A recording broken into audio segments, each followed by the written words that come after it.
What's the first thing your pet does when you come home after a long day? Mine, a small rescue dog called Milo, runs toward the door as if I've returned from a year-long expedition.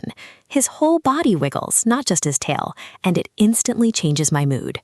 My cat, Pepper, acts completely differently. She looks at me from the sofa, blinks once, and seems to say, "You're late, and I've noticed." Then, about 5 minutes later, she follows me around the flat. Cats like to pretend they're independent, but Pepper is secretly very attached. That contrast is so funny. Dogs often wear their feelings on their sleeves, meaning they show emotions openly, while cats can be much harder to read. Do you think Pepper actually misses you, or is she mainly waiting for dinner? Honestly, probably both. She's clever enough to know my schedule, and she gets impatient when I'm late. But when I sit down, she climbs onto my lap and purrs loudly. That purring sound is her way of showing comfort, so I like to think she's happy I'm home. Welcome, everyone. Today we're talking about our pets, the funny things they do, the responsibilities they bring, and why they become such an important part of our lives. Whether you have a dog, cat, bird, rabbit, fish, or no pet at all, this conversation is for you. And we'll keep it real. Pets are adorable, of course, but they also make messes, wake us up too early, cost money, and occasionally embarrass us in public. Still, most pet owners would say the good moments outweigh the difficult ones by a long way. Let's start with Milo. I adopted him from a shelter 2 years ago. He's a mixed breed, so nobody knows exactly what kind of dog he is. He has short brown fur, huge ears, and one white paw that makes him look as though he's wearing a tiny sock. That white paw is a brilliant detail. Pepper is a black and white cat, and she has a little white patch under her chin. It looks like a beard, which makes her appear much wiser than she really is. In reality, she once tried to fight her reflection in a mirror. Milo has done something similar with a glass door. He saw another dog outside and barked like he was defending the house. Then he walked into the door and looked deeply confused. I felt bad for him, but I also had to turn away because I was laughing. Pets have a special talent for making us laugh when we least expect it. Pepper once jumped onto the kitchen counter, stole a piece of lettuce, and ran away proudly. She didn't even like it. She just wanted to prove that she could take something if she chose to. That sounds less like hunger and more like a crime with a message. Milo is food motivated too, which means he'll do almost anything for a treat. Food motivated simply means food encourages him strongly. Ask him to sit without a snack, and suddenly he becomes a very busy dog. Exactly. Pepper isn't interested in tricks, but she understands the sound of the treat cupboard opening. She could be asleep in another room, yet somehow she appears beside me within seconds. I don't know how she does it. Maybe cats have a hidden alarm system for snacks. Do you remember why you first wanted a pet? For me, it started when I was a child. My family had an old golden retriever named Sunny. She was gentle, patient, and always nearby when I was upset. I think she taught me that animals can be wonderful companions. I grew up with animals too, although my first pet was a hamster named Rocket. It was an optimistic name because Rocket moved very slowly. He mostly slept in his little house, woke up at night, and filled his cheeks with food. Still, I was completely fascinated by him. A hamster called Rocket is perfect, even if he wasn't exactly fast. Small pets can teach children a lot, can't they? You have to remember feeding times, clean their space, and notice when something seems wrong. It's a gentle introduction to being responsible for another living creature. Yes, although adults should still help a lot. Children may promise to clean the cage every day, but after 2 weeks, they're usually distracted by something else. Then a parent quietly takes over. That's why choosing a pet should never be a sudden decision made in a pet shop. I agree. People sometimes fall in love with a cute animal without thinking about its long-term needs. A puppy may be small now, but it could grow into a large dog that needs exercise, training, space, and regular veterinary care. It's important to think ahead before committing. Committing means making a serious promise and sticking with it. A pet isn't an accessory or a short-term hobby. It depends on you every day. Even a goldfish needs clean water, suitable food, and attention. The animal may be small, but the responsibility is still real. Milo changed my daily routine completely. Before I had him, I might stay in bed late on weekends. Now he wakes up early, stretches, and scares at me until I get up. At first, I found it annoying, but eventually I realized those morning walks were good for me. That's one of the unexpected benefits of owning a dog. They get you out of the house, even when the weather is gloomy or you're feeling lazy. Pepper doesn't require walks, obviously, but she has a talent for reminding me when it's time to slow down and sit quietly. There's something calming about that, isn't there? When I'm stressed, Milo notices. He doesn't understand the reason, of course, but he comes close and rests his head on my knee. That simple gesture makes me pause. It's like he's saying, forget everything else for a minute. Pepper does that in her own reserved way. She doesn't enjoy being picked up, and she definitely doesn't like too much noise. But if I'm working late, she sits beside my laptop. She never fixes my problems, but her presence makes the room feel less lonely. People often say pets are good for mental health, and I understand why. They give us routine, affection, and a reason to focus on something beyond ourselves. Of course, they aren't a replacement for professional help if someone is struggling, but they can offer genuine comfort. Absolutely. It's important not to romanticize pet ownership too much, though. If you're already overwhelmed, taking care of an animal can feel difficult. That's why people should honestly consider their time, finances, housing situation, and energy before bringing a pet home. Love matters, but planning matters too. Let's talk about training, because that has been an adventure with Milo. He learned sit quickly, but come here was another story. If he spotted a squirrel, my voice suddenly became the least interesting sound in the world. He had selective hearing, or so it seemed. Selective hearing is a great phrase. It means someone appears not to hear something because they don't want to respond. Pepper has selective hearing whenever I call her name, but if I whisper, chicken, she arrives immediately. I'm beginning to suspect she understands every word. Training a dog has taught me patience. I used to think you simply gave a command and the dog obeyed, but it takes repetition, consistency, and rewards. Consistency means using the same rules regularly. If I let Milo jump on the sofa today, but scold him tomorrow, he'll be confused. That's true for people as well, really. We learn best when expectations are clear. Cats can be trained too, although they may negotiate the terms. Pepper knows she shouldn't scratch the sofa, but she seems to believe the rule has exceptions, especially when she's feeling energetic after dinner. Does Pepper have a scratching post? Milo doesn't scratch furniture, thankfully, but he does chew things when he's bored. Once he chewed one of my slippers. Not both slippers, just one. It was strangely thoughtful because technically I still had a complete pair, just not a matching one. That's not thoughtful, Emma. That's fashion sabotage. Pepper has several scratching posts, but the sofa remains her favorite. I bought a beautiful cardboard scratcher shaped like a wave.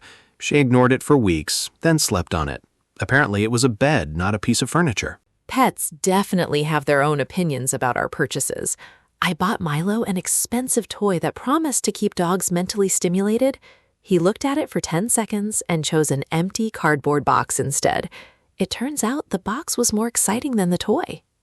That's the universal pet rule. The packaging is always better. Pepper's favorite toy is a piece of string, although I only let her play with it when I'm watching. Safety is important because pets can swallow things they shouldn't. You have to be careful with small objects. That's a good point. Milo once found a sock under the bed and tried to eat it. I caught him before he swallowed it, but it frightened me. Dogs explore the world with their mouths, especially when they're young, so keeping dangerous things out of reach is essential. Cats can be just as curious. Pepper loves investigating bags, boxes, cupboards, and plants. I had to learn which houseplants were safe for cats because some common ones can be toxic. Toxic means poisonous or harmful. It's surprising how many everyday objects can create a risk. Veterinary visits are another important part of pet care.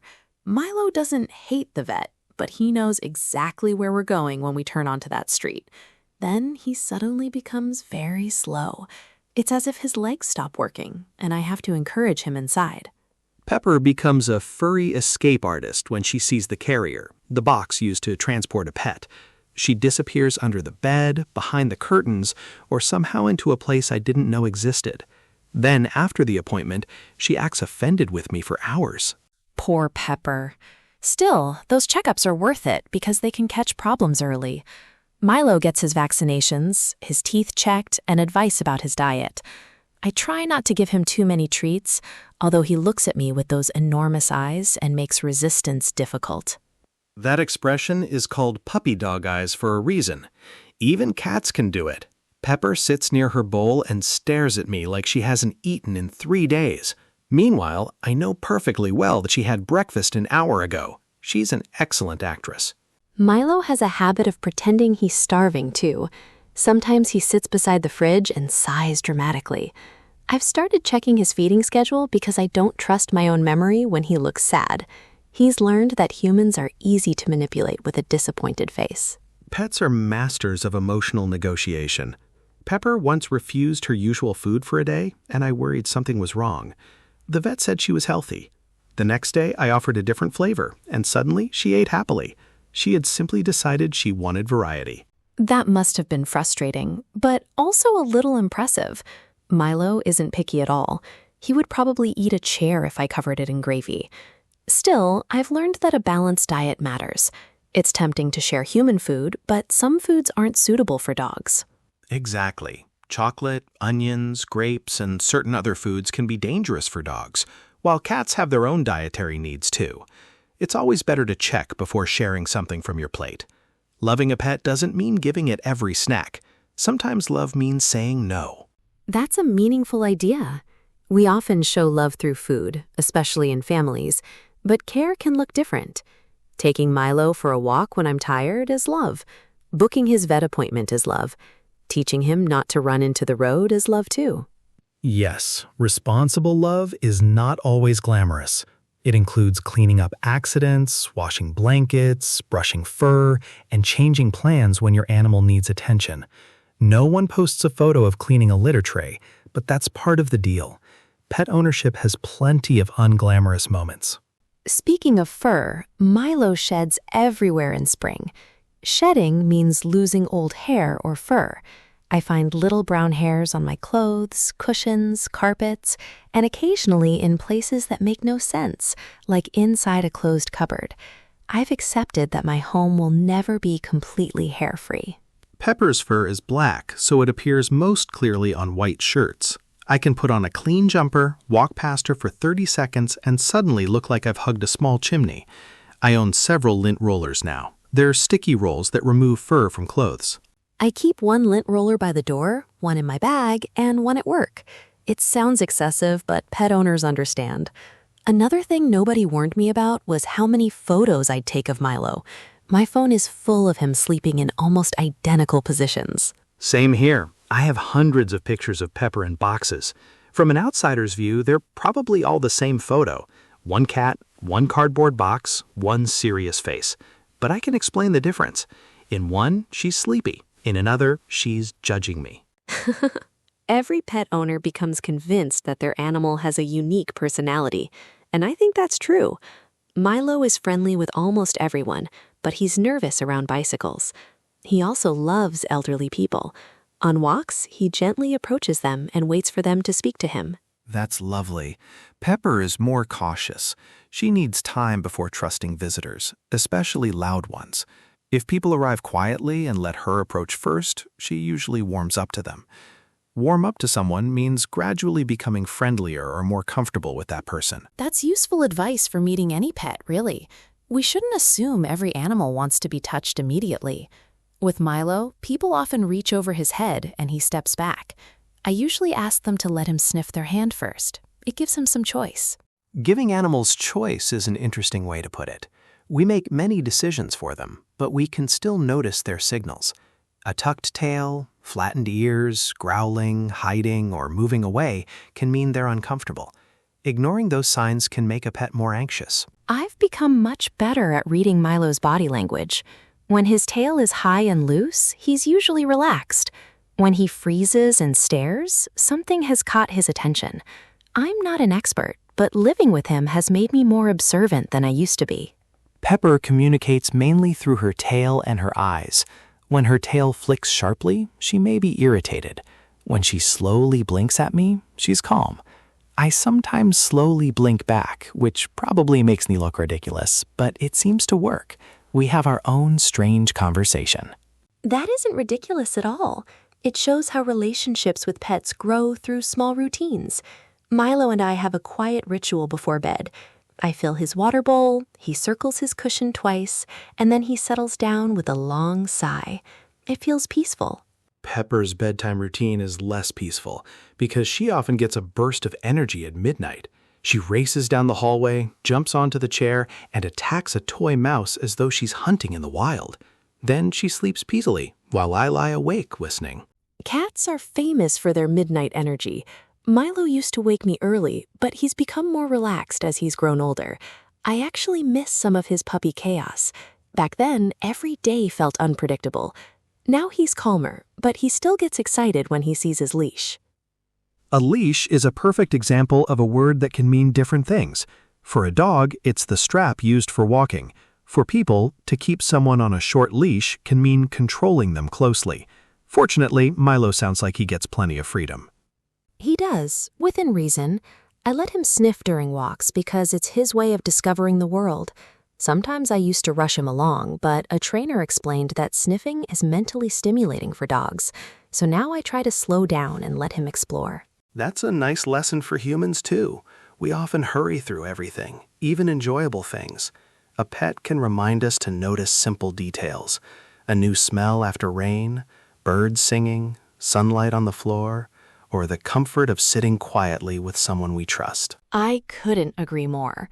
Milo has made me more present, meaning more focused on what is happening now, instead of worrying constantly about the future. When he's playing in the park, he isn't thinking about next week's schedule. He's just completely absorbed in the moment. Of course, Pepper is present too, but she's also a professional planner when food is involved. She begins waiting near her bowl 15 minutes before dinner. I admire her confidence. She has never checked a clock in her life, yet she's somehow more punctual than I am. Maybe she has an internal clock. Milo knows the sound of my keys, the delivery van, and the neighbor's dog. Sometimes he barks before I hear anything. It can be useful, although I'm not always grateful when he decides that a falling leaf is suspicious. Pepper doesn't bark, thankfully, but she makes a strange chirping sound when she watches birds through the window. It's halfway between a meow and a tiny machine. I've read that cats may make that noise because they're excited or frustrated that they cannot reach the bird. Pets can be surprisingly entertaining without trying. Do you ever talk to Pepper as if she understands full conversations? I tell Milo about my day all the time. I know he doesn't understand every sentence, but he recognizes my tone, and saying things aloud helps me organize my thoughts. All the time. Pepper has heard my opinions about work, relationships, cooking disasters, and politics. She offers no advice, which is probably why our friendship lasts. Sometimes I ask, "What do you think?" and she walks away. That is a very clear answer, actually. Milo would probably answer by bringing me a toy. That's his solution to almost every problem. Play more. There's wisdom in that. When I'm feeling low, he reminds me to move my body, go outside, and take a break from staring at a screen. I like that idea. Although I should say pets don't always make life easier. When I traveled recently, I had to arrange for a friend to feed Pepper and spend time with her. I couldn't just leave extra food and disappear for a weekend. That's an important consideration. I love traveling, but now I plan around Milo. I usually ask my sister to look after him because he knows her well. Leaving him at a boarding kennel, a place where pets stay temporarily, would be possible, but I think he'd prefer familiar company. Pepper stays at home when I travel because cats often feel safer in their own environment. A friend comes by each day to feed her, clean the litter tray, and spend time with her. Even then, I miss her. I always ask for photos. Photos are essential. I once received a picture of Milo sitting in my sister's armchair with a very serious expression. He looked as though he had taken over the house. My sister wrote, "Your dog has become my manager." I believed her immediately. That's how it starts. You think you're adopting a pet, and then you realize they've reorganized your life. Pepper has claimed the warmest spot on the sofa, the center of my bed, and the chair by the window. I pay the rent, yet she owns the place. Milo has claimed my side of the bed too. He begins the night in his own basket, but somehow by morning he's stretched across my pillow. I don't understand how a medium-sized dog can take up more space than an adult human, but he manages it. Pets seem to expand when they sleep. Pepper is tiny during the day, yet at night she becomes a long, heavy blanket with claws. If I move, she makes a noise of complaint. Apparently, my role is to stay perfectly still for her comfort. We're making pet ownership sound hilarious, but there are difficult emotions too. Milo is still young, so I try not to think too far ahead. But loving an animal means knowing their life may be shorter than ours. That thought can make the bond feel even more precious. I understand that. Pepper is 7 now, healthy and energetic, but I sometimes notice how quickly time passes. Instead of becoming sad all the time, I try to appreciate ordinary days with her. The quiet moments are often the ones we remember most later. That's beautifully said. I think pets teach us that care happens in ordinary moments. Filling a bowl, opening a door, brushing fur, sitting together after dinner. Those actions can seem small, but repeated over years, they become a shared life and a deep connection. And they teach us patience. Animals don't fit perfectly into our plans. They get sick, they make noise, they need attention when we're busy, and they don't understand deadlines. But perhaps that's why they matter. They pull us away from constant productivity and back toward kindness. Do you think everyone should have a pet at some point in life? I'm tempted to say yes because Milo has brought me so much joy, but I also know it isn't right for every person. A good home matters more than a good intention. I agree completely. Pets can be wonderful, but nobody should feel pressured to get one. You can enjoy animals in other ways. Volunteer at a shelter, walk a neighbor's dog, visit friends with pets, or support animal charities. Caring about animals doesn't require owning one. That's a helpful reminder. And if someone is considering adopting, I'd encourage them to research carefully. Meet the animal more than once if possible. Ask about its background, energy level, health, and behavior. The right pet is not always the cutest one at first glance. Sometimes the connection surprises you. I went to the shelter planning to adopt a friendly orange cat, but Pepper was sitting quietly in the corner. She looked nervous, and I sat near her without forcing anything. After a while, she touched my shoe with one paw. That was it. That sounds like she chose you. Milo's adoption was similar. I expected to meet several dogs, but he walked over, leaned against my leg, and stayed there. He wasn't the loudest or most playful dog in the room. He was simply calm, and I felt a connection. Those moments are powerful, but adoption should still involve clear thinking. A connection is the beginning, not the whole plan. You need to be ready for training, bills, difficult days, and changes in your schedule. Fortunately, support from vets, trainers, and experienced owners can help. Before we finish, let's share one thing our pets have taught us. Milo has taught me that enthusiasm is contagious. Contagious usually describes something that spreads, like laughter or a cold. His excitement about a simple walk often makes me see the day differently too. Pepper has taught me to respect boundaries. She shows affection, but on her terms. At first, I wanted her to be cuddly whenever I felt like it. Now I understand that trust grows when you give someone space, whether that someone is a cat or a person. That's such a valuable lesson. Milo has boundaries too, even though he's friendly. He doesn't enjoy being hugged tightly, and he dislikes sudden loud noises.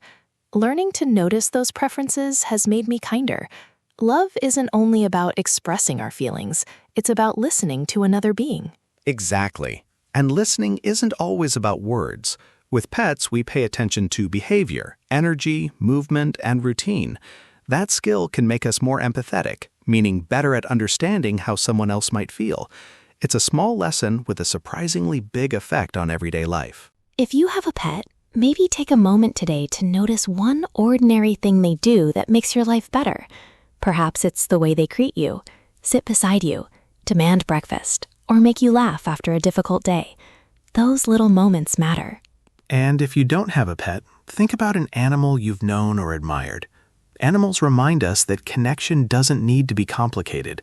Sometimes it begins with trust, grows through care, and becomes part of the rhythm of our lives. That's a meaningful gift. Thank you for joining us for this conversation. We hope it gave you useful English, a few smiles, and maybe a reason to share a story about an animal you love. Pets can be messy, demanding, and unpredictable, but they also make a home feel alive. They really do. And Pepper is probably waiting for me right now, pretending she hasn't been fed since last winter. I'd better go and check her bowl before she starts writing a complaint letter.